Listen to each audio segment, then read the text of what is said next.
abril, ya para dentro de 8 días estamos en mayo. Acuérdense que tenemos Santa Cena, la primera semana de mayo, y ya cambiaremos de tema para mayo. Pero por ahora terminamos entonces. Quiero terminar este tema que hemos venido tratando, que es la nueva vida en Cristo, cómo se vive. Y ya hoy les doy la última enseñanza. Se llama cristianismo práctico, es decir, muy bueno escuchar temas sobre cómo se vive la vida cristiana, pero lo que Dios nos manda es a que nosotros seamos no solo oidores, sino hacedores de la palabra. Y entonces es necesario que seamos prácticos. ¿Cómo vivimos en realidad una vida práctica cristiana? ¿Saben qué quiere decir ese proverbio que hablan por ahí callejero que dice que mucho tirín, tirín? ¿Qué quiere decir eso? Yo soy cristiano, pero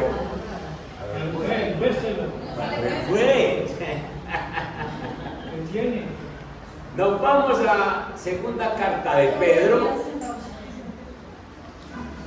Nos vamos a segunda carta de Pedro, en el capítulo 1, y quiero que leamos la que muestra la pantalla, pero también quiero que si alguno tiene otra versión, me ayude.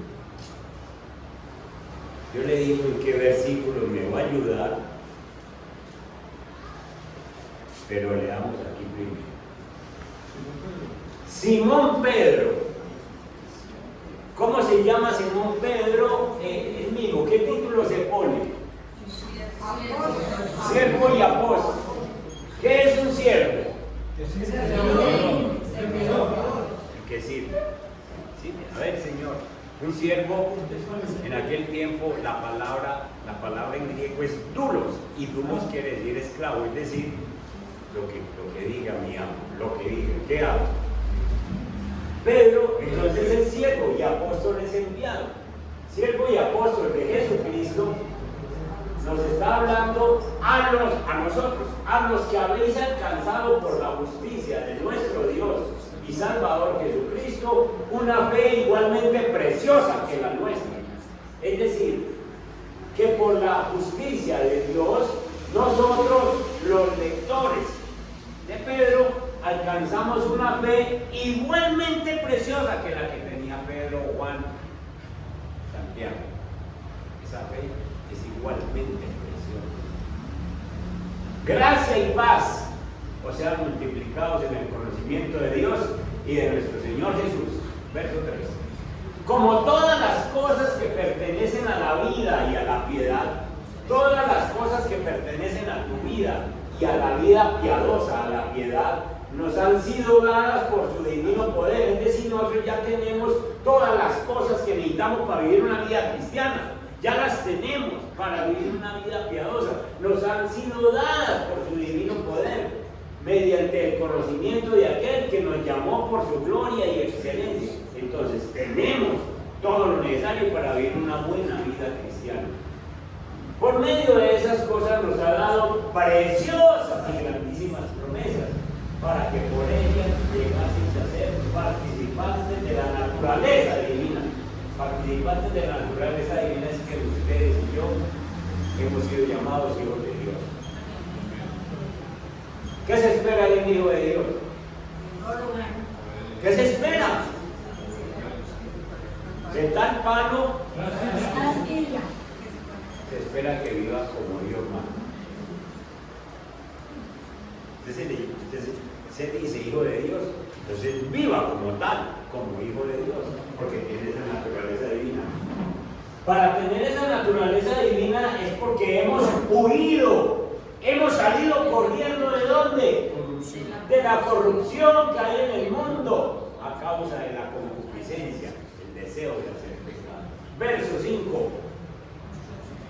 Vosotros también, poniendo toda diligencia, por esto mismo Añadir, miren esta palabra añadir. Eso de añadir es que le toca a usted, eso no se lo va a añadir Dios, eso le toca a usted. Añadid a vuestra fe virtud. Ya tenés fe de que eres algo, entonces le añades virtud. Virtud es el deseo de hacer cosas buenas siempre. Los cristianos siempre pensamos en hacer lo bueno. A la virtud añade ¿qué? Conocimiento de la palabra. Al conocimiento le añade dominio propio. Al dominio propio le añade paciencia. A la paciencia le añade piedad. A la piedad le añade afecto fraternal. Y al afecto fraternal, amor. Esto, esta lista la debe usted estar practicando diario, hoy, mañana, pasado. Porque si estas cosas están en vosotros y abundan, no os dejarán estar ociosos, ni sin fruto, en cuanto al conocimiento de nuestro Señor Jesucristo. Verso 9. Pero el que no tiene esas cosas, el que no tiene afecto fraternal, el que no tiene dominio propio, el que no tiene conocimiento, el que no tiene piedad, el que no tiene virtud, si esas cosas no... El que no tiene estas cosas tiene la vista muy corta, es ciego, habiendo olvidado la purificación de sus pecados. Es decir, parece que se le hubiera olvidado de dónde lo bajó el Señor y no está haciendo nada. Por lo cual, hermanos, tanto más procurad hacer firme vuestra vocación y elección, porque haciendo estas cosas no caeréis. Yo quiero que busquemos el verso 5 en otra versión. El verso 5. ¿Quién tiene otra versión y me ayuda? Dale. Precisamente por eso, esfuércense por añadir a su fe virtud, a su conocimiento, al conocimiento dominio propio, al dominio propio constancia, a la constancia devoción a Dios. Precisamente por eso, dice esta versión, nueva versión internacional, precisamente porque Dios nos ha dado la salvación y porque tenemos esa fe, entonces precisamente porque Dios nos ha dado una naturaleza divina, esfuércense, hay que hacer un esfuerzo por conseguir todas estas cualidades que Dios nos permite. ¿Quién sabe cuántos años le sirvió Pedro al Señor? ¿Alguno tiene el dato? Pues, yo sí lo tengo.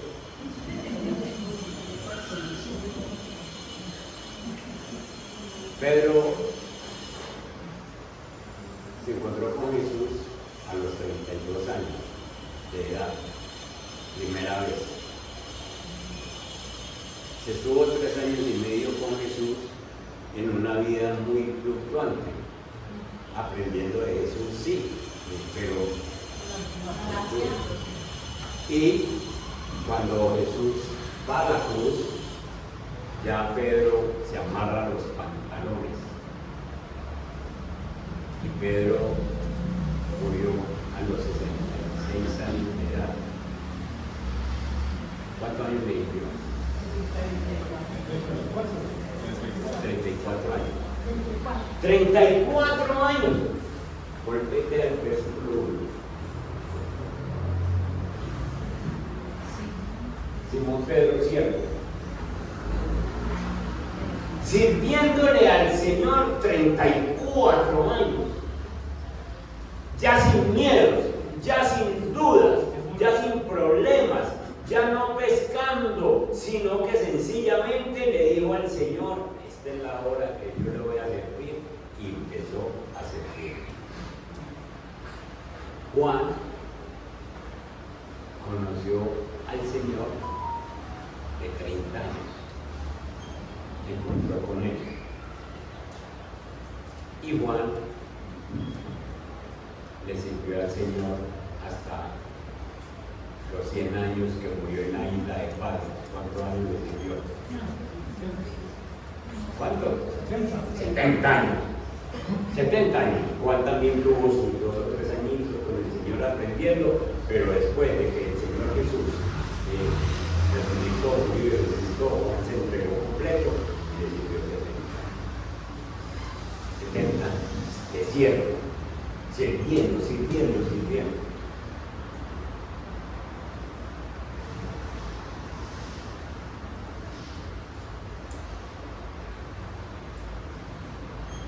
Vayamos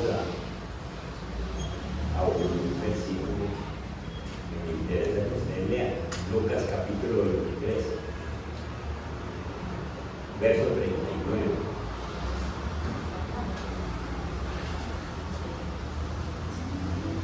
Bueno, entonces llevamos 2 siervos que le han servido al Señor. Hablemos de otro antes de hablar de eso. Abraham fue llamado la primera vez por el Señor cuando tenía 50. Y Abraham no le hizo caso al Señor, se quedó así. Y el Señor lo volvió a llamar a los 25, es decir, que Abraham tenía 75 años. Deja tu tierra y tu parentela y haré. Y por fin Abraham le escuchó al Señor.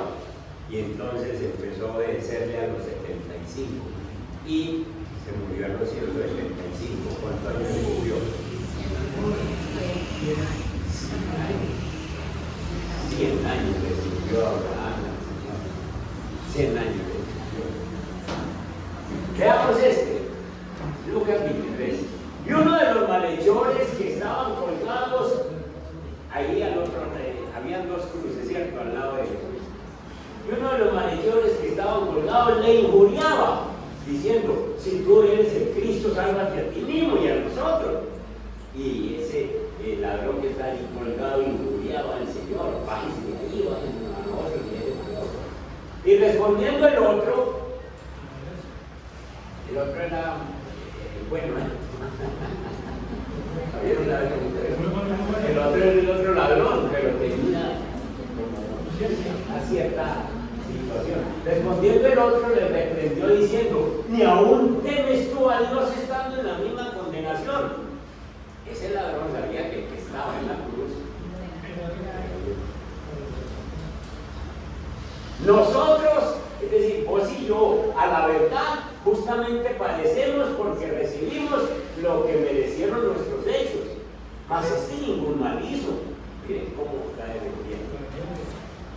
Está bien que los otros nos tengan aquí colgados, pero a él no, hombre. Y dijo a Jesús, ese ladrón: acuérdate de mí cuando vengas en tu reino. Entonces Jesús le dijo: de cierto, te digo que hoy estarás conmigo en el paraíso. Y ese día murió, al ratito murió el ladrón, murió Jesús. ¿Cuánto le dio al Señor? ¿Cuánto le dio al Señor? ¿Cuánto? ¡Nada!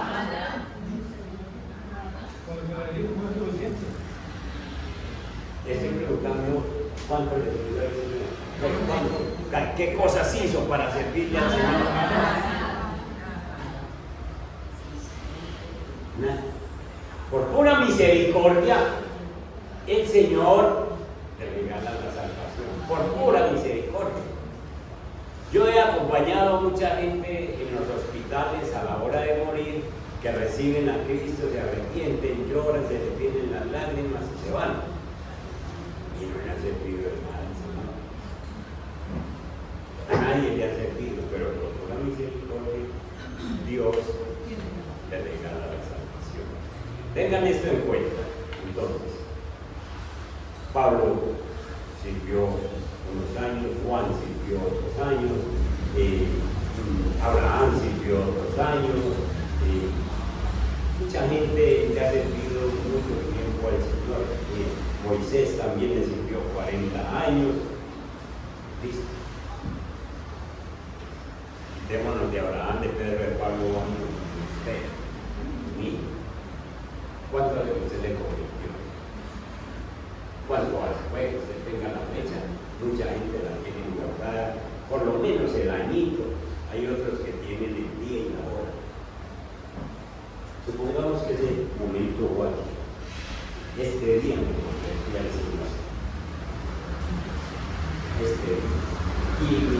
maldad está hasta allá. ¿Sí? ¿Cuántos años llevo y no le he servido al Señor?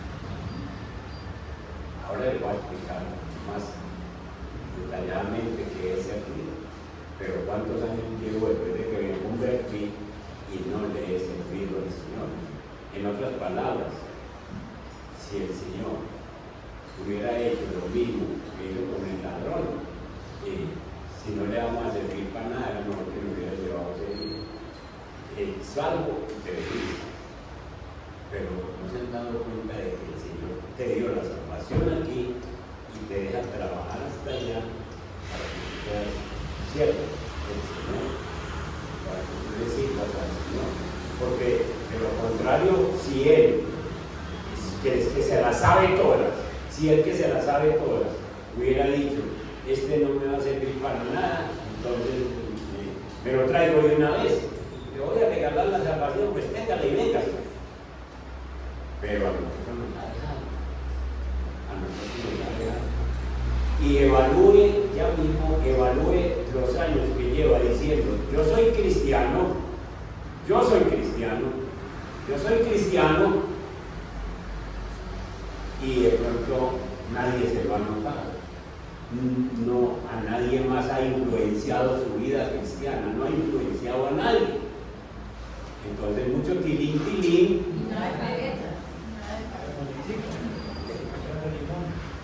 entonces el apóstol Pedro en ese pasaje que acabamos de leer nos viene enseñando a todos que por medio de Cristo, que ha hecho esa obra de salvación, Él nos ha capacitado para que el tiempo que nos quede en la tierra después de la salvación, nosotros vivamos como Él manda, no como usted quiere.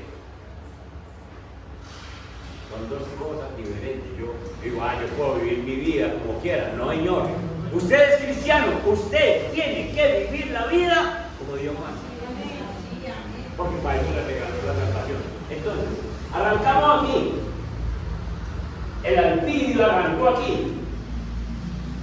Y aquí el Señor entonces me habló y yo, Señor, sí, yo te acepto en mi corazón, pero me queda un tramo por recorrer porque me dejó vivo. Entonces yo aquí tengo que haber cambiado de vida, tengo que haber influenciado algo aquí también tengo que mostrar que soy cristiano, porque me queda faltando muy poquito. Me queda faltando muy poquito para servirle al Señor otro rato. Dios nos salvó precisamente para que el resto de vida hagamos como Él manda. Volvete al pasaje de 2 de Pedro.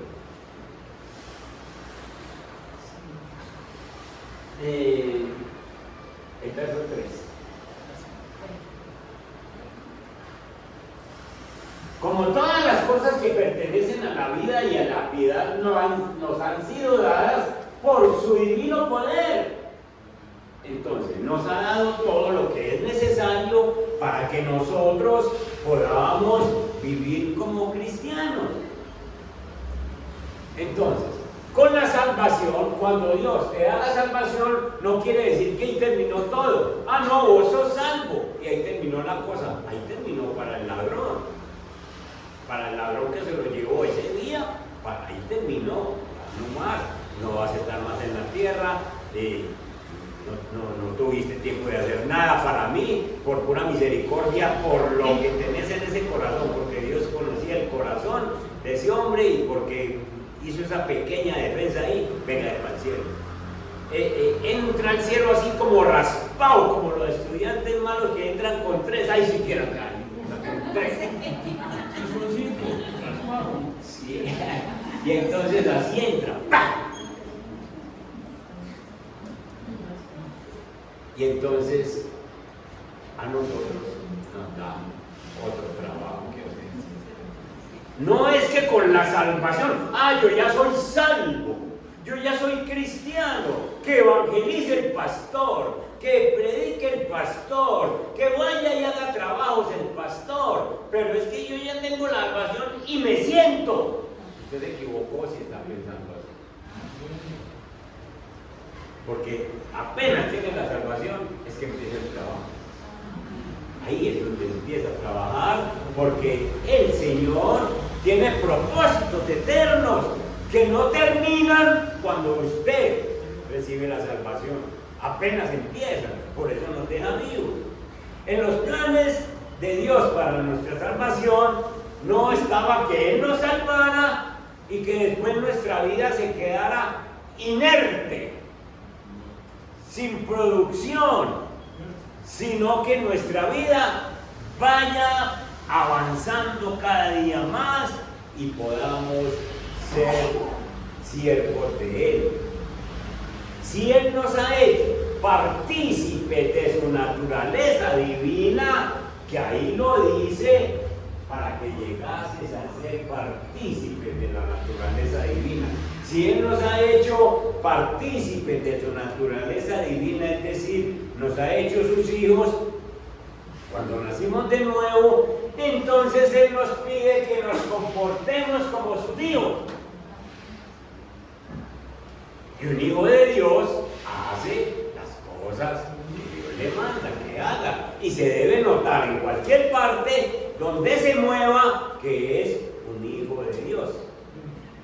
Es decir, que el Señor hace su obra completa en la salvación, pero una vez que nos ha dado la salvación, nos corresponde a nosotros prender motores y arrancar a mostrar que somos hijos de Dios en todas partes, en la casa, en el trabajo, con los compañeros, en la ciudad donde nos movamos, nos toca a nosotros.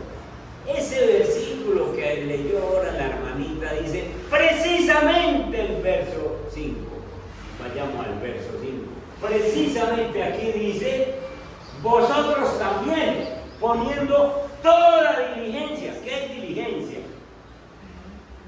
¿Qué entienden ustedes por diligencia? Dispuesto, sí. Poniendo toda diligencia, precisamente dice la otra versión, esfuércense, poniendo toda diligencia. Y entonces, como ya tenemos fe, la fe ya la tenemos porque yo digo, ay, yo soy salvo. Yo estoy con, ay, el Señor me dio la salvación, yo no me puedo quedar con eso. Ya tengo la fe, pero a la fe le tengo que añadir, sumar virtud. La virtud es que yo debo siempre pensar en hacer algo bueno para el reino. Pedro o el Espíritu Santo no nos está pidiendo que todos seamos predicadores. No nos está pidiendo que todos seamos ministros en la iglesia.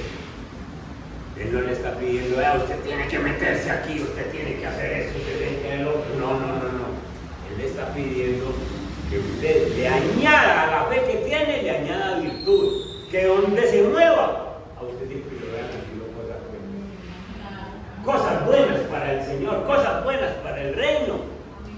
Y entonces, como usted le añade esto de hacer cosas buenas siempre, a esa virtud que ya tiene, le va a añadir conocimiento. Vos tenés que estar leyendo palabra, porque este conocimiento le requiere a conocer más a Jesús, para poder saber cómo me comporto. Entonces, a la fe le añade virtud. Usted ya es salvo, añádale pues a hacer cosas buenas, pero añádale también las cosas buenas que el Señor le dice. Eso lo adquiere en la Biblia, el conocimiento. Al conocimiento añádale dominio propio. Dominio propio es templanza. Dominio propio es que usted sencillamente, como tiene dominio propio, es capaz de decir no a las cosas que son pecado, porque tiene un dominio propio, maneja su mente.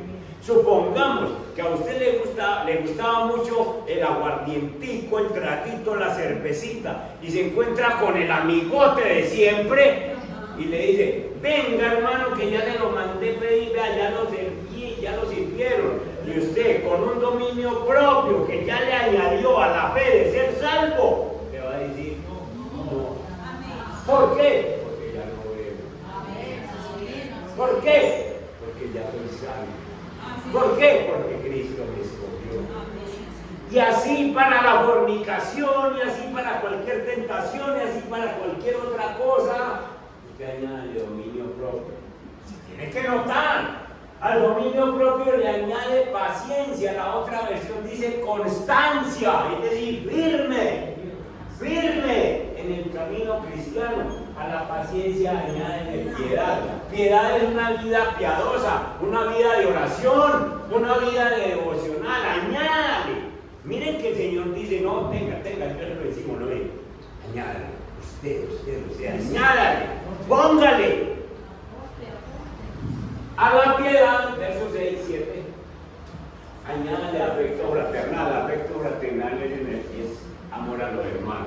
No, ahí tiene el hermanito. Pues añádale, mi hijo, afecto fraternal. Venga, hermanito. Pensar mal de los hermanos. Es añadirle, es que es un esfuerzo. Es un esfuerzo que hay que hacer. Precisamente por eso, dice esa versión. Precisamente por eso. Porque ustedes tienen la salvación. Añádale todo eso. Y entre todo esto el afecto fraternal. Si usted no tiene un afecto fraternal por una persona, dígale al Señor que le ayude con eso. Porque es que, yo les he dicho, es que este es un arca de la salvación. Y yo no los traje. A usted los trajo el Espíritu Santo de Dios. Y el Espíritu Santo de Dios le dijo, allá se va a encontrar con fulano y tal. Y a usted no le cae muy bien. O sea, a usted le está faltando afecto fraternal.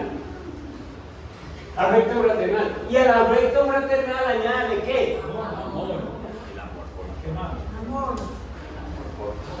Entonces, hermanos, nosotros, para tener una vida cristiana, nosotros tenemos que entender que es que el apóstol, si quieren, esa segunda carta de Pedro es una vida práctica cristiana, es sin nada de tapujos, sin nada de cosas raras. Y no quiere vivir como cristiano, haga eso, se la vuelven a leer después con despacio. Pero entonces necesitamos mostrar la vida cristiana, necesitamos mostrar que somos personas salvas y que Dios nos dejó en esta tierra, y alguno de tantas personas tiene que ser influenciado por la forma de vivir mía. Amén.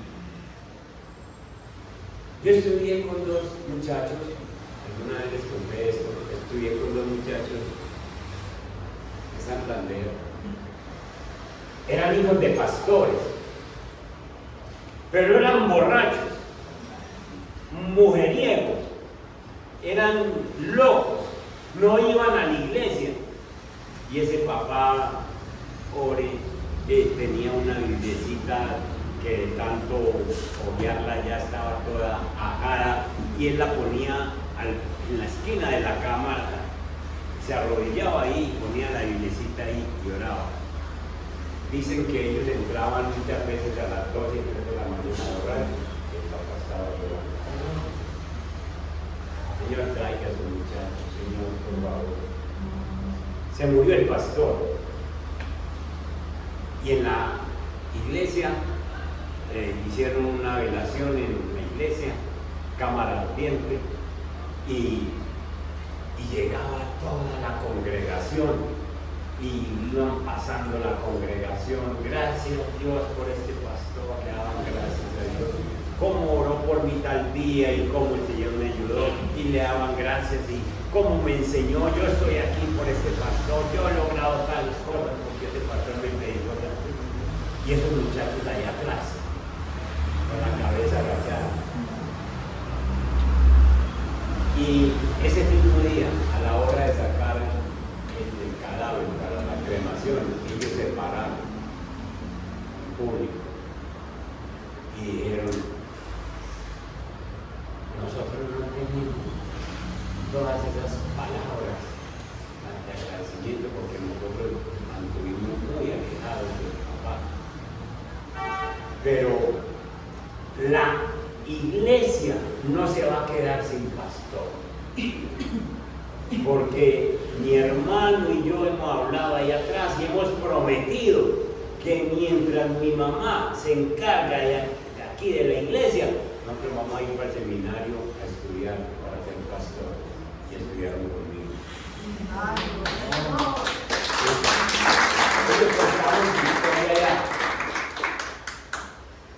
El papá no tuvo tiempo de ver el legado que había sembrado, pero modeló una vida cristiana que a ellos los marcó. Y lo vino a marcar el día que están enterrando el papá. Viva una vida cristiana que incluya a las personas que vivan al lado. Viva una vida cristiana porque usted es un siervo de Dios. Y si Dios te ha dejado vivo es porque Él sabe que vos podés servirle. Y vuelvo y digo, no es que, no es que a mí no me gusta predicar, o que yo no sé predicar. Dios nos está llamando a predicar a todos. Dios nos llama a unos a predicar, a otros a la alabanza, a otros a otras cosas. Pero sírvale al Señor, porque usted le sirve al Señor desde la casa. Si usted modela la vida cristiana, si su esposa le grita y usted le dice,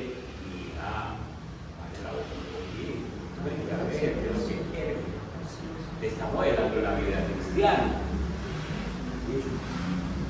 con la sola forma de hablar. Pero lo que vemos entre cristianos es lo contrario. La mujer grita y él coge 3 o 4 piedras y grita más duro.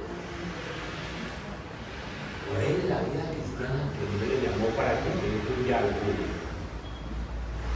Al ladrón de la cruz no le pidió nada, se lo llevó ese dicho, pero a nosotros nos dejó y se nos va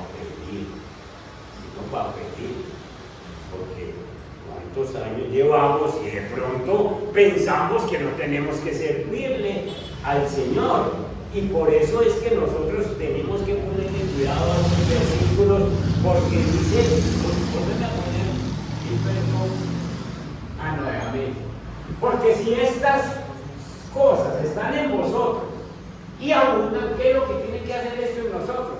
Abundar. Entonces, usted no puede tener paciencia para un solo ratico, porque entonces usted dice, no, a mí ya me agotó la paciencia. No, señor, usted tiene que tener hasta que abunde. Entonces, esta semana en su casa le quitaron, le sacaron la paciencia y usted dijo, ay, si no, ya tuve paciencia el viernes, ya me gané la semanita.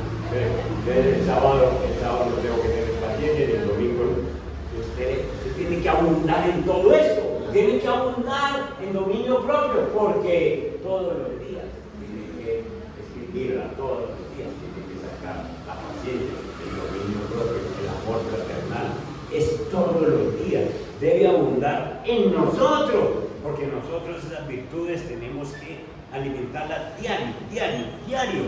Por eso, volvete al verso 5, dice, poniendo toda diligencia, vosotros también poniendo toda diligencia. Es decir, toda diligencia es, necesito progresar en estas cualidades. Yo necesito añadir virtud, conocimiento, dominio propio, paciencia, piedad, afecto fraternal. Añadirlo. La vida cristiana, mis hermanos, no es una vida pasiva. La vida cristiana es una vida que implica esfuerzo para cumplir con los propósitos divinos. Y la vida cristiana no se vive solamente en la iglesia. Hay personas que dicen, hoy es domingo, hay que ir a la iglesia.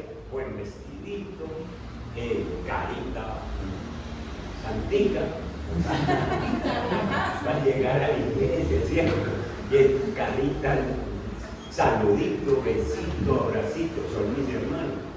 Pero cuando salen a la esquina, y la cara les cambia,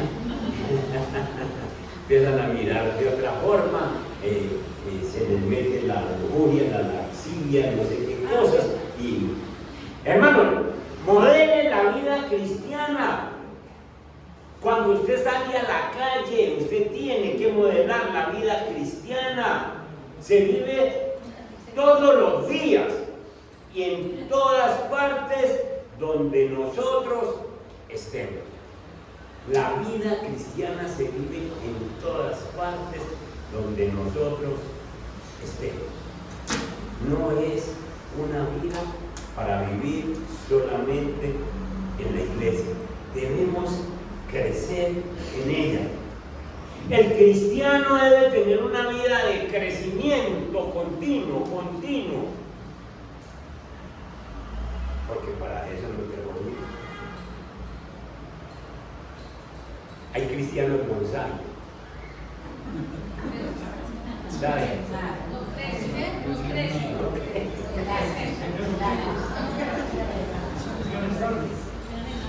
No crecen. El mismo arbolito ahí, el mismo viejito arbolito ahí. ¿Y por qué no crece? Porque es un bonsai. Yo creo que hay cristianos que se han vuelto bonsai. No les parece que no hay que crecer. No podemos ser cristianos bonsai. Vayan conmigo a Gálatas capítulo 6.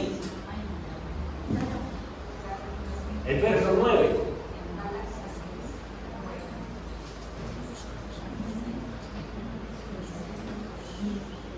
Miren esto.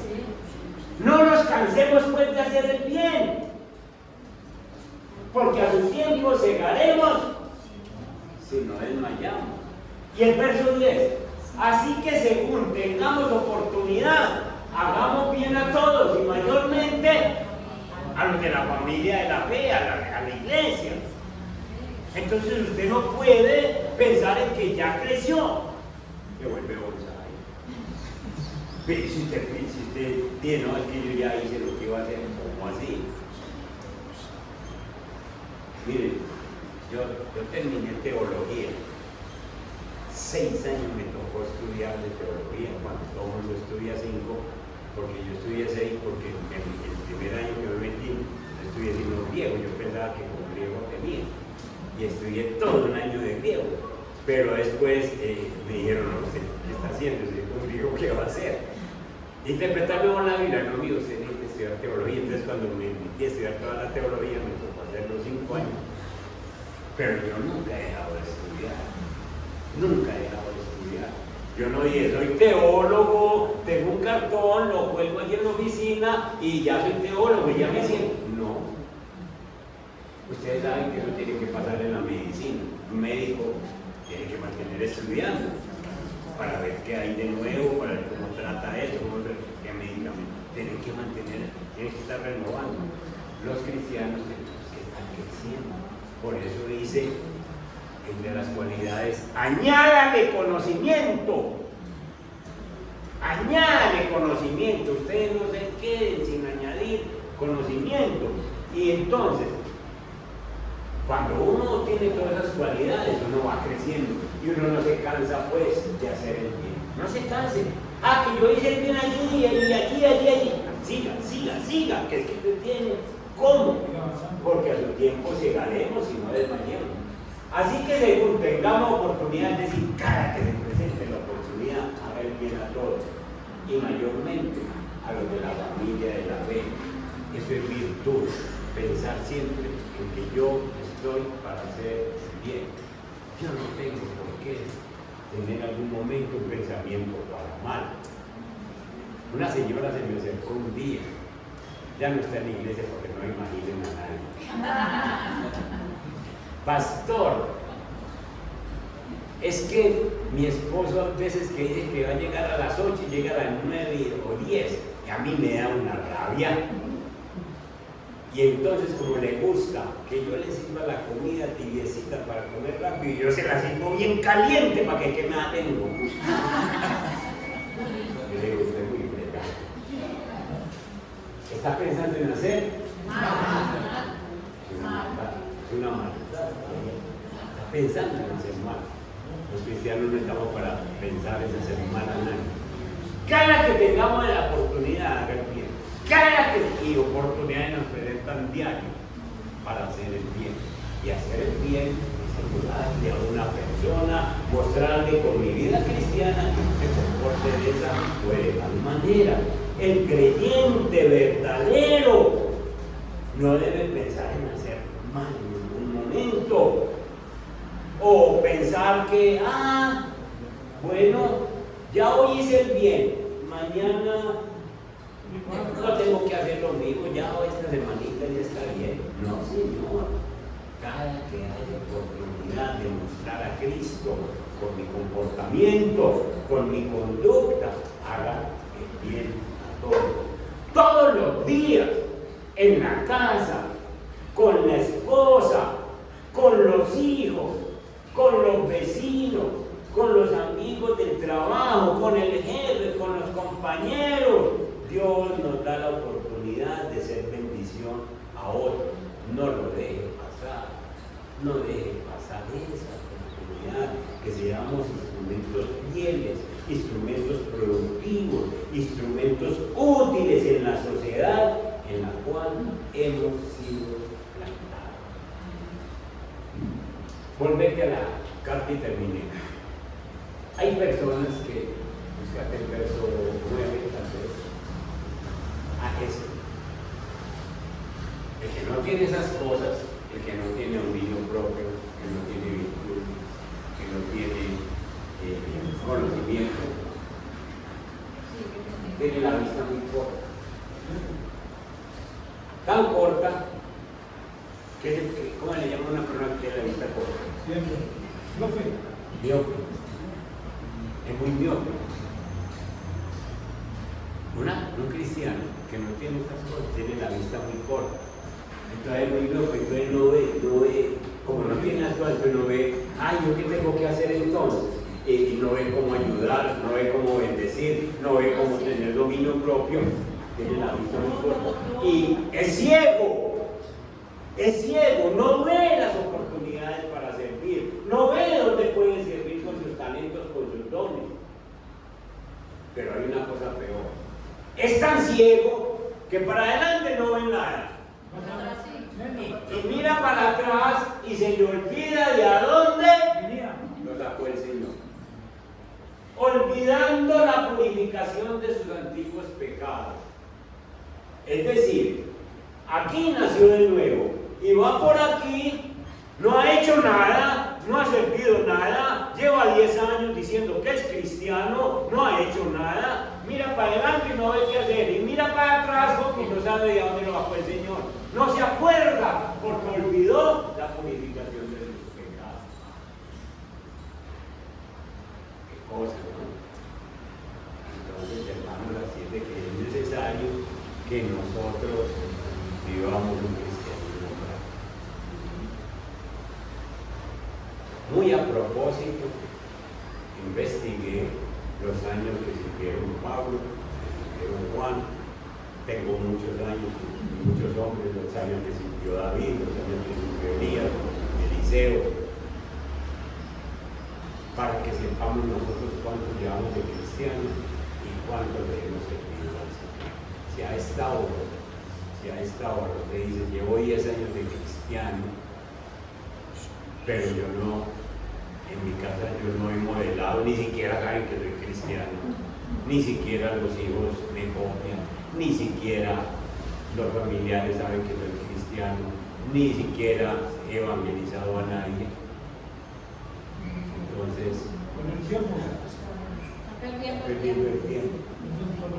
Una persona que tenga esas cualidades, que nombra Pedro, no pasa desapercibido. No se puede ocultar, porque el cristianismo le brota, le sale, se le nota, se ve en toda parte donde hay. Entonces, que Dios nos ayude a ser unos buenos cristianos. Otro tiempo, tal vez en un seminario les acabo de predicar más de esto porque hay mucho que decir, pero por ahora llévense eso. Si Dios hubiera, que Él se la sabe todo, si Dios hubiera determinado que vos no lo ibas a servir, te lleva el día que te da la salvación. Te hubiera llevado ese día. Analicen nomás para qué lo dejó y cuánto cuántos años le quedan por servir al Señor. ¿Qué puede decir? Yo pienso vivir hasta los 90. Y bueno, si tiene 50, le quedan 40 para que ya cierre sus ojos. Amén. Padre que estás en los cielos, gracias por esta temática de este mes. Hoy terminamos con un cristianismo práctico. Y Señor, me llama la atención que hombres y mujeres que te caminaron cuando cambiaron de vida, también sirvieron, porque le llamaron siervo. Señor, me dejaste para ser siervo, pero también vimos el versículo donde a un hombre le diste salvación y no le exigiste nada porque ese día moría, pero le regalaste la salvación. Hoy estarás conmigo en el paraíso. Y Padre Santo no pudo hacer nada, no tuvo tiempo de hacer nada. Eso mismo hubieras hecho con nosotros si supieras que no íbamos a hacer nada, Señor. Pero nos has dejado y te pedimos perdón si ya decimos a boca llena, yo soy cristiano, pero ni siquiera se me nota. Los amigos ven el mismo vocabulario, ven la misma forma de vivir. La casa, me dicen usted no ha cambiado nada. Y entonces, Señor, eso me tiene que llamar la atención. Padre Santo, perdónanos y ayúdanos a aprovechar el tiempo. No sabemos hasta cuándo nos vas a dejar, pero sí, permite que hagamos algo para tu reino, Señor. Ayúdanos, ya tenemos fe de que somos salvos, pero ayúdanos a añadirle virtud, que todo lo que pensemos en hacer sea bueno, añadirle conocimiento para que conozcamos más de tu palabra, conozcamos más de lo que tú nos mandas, añadirle dominio propio para que no nos dejemos llevar de lo que el mundo nos atraía antes, añadirle, bendito Dios, paciencia, añadirle, Padre Celestial, amor fraternal, amor por la humanidad, para que alguna cosa hagamos, y si vemos que la gente se está perdiendo, pues por lo menos oremos, por lo menos nos amemos. Eso es el amor. Padre, gracias por dejarnos empezar otra semana y otro mes que viene muy pronto, Señor. Gracias por tu presencia. Bendice la iglesia, que sigamos creciendo, Señor, en todo. Bendice, Padre Santo, todos estos ministerios que se están formando y ayúdanos, Señor, a que cada día tengamos mayor compromiso contigo en Cristo Jesús. Amén. Amén.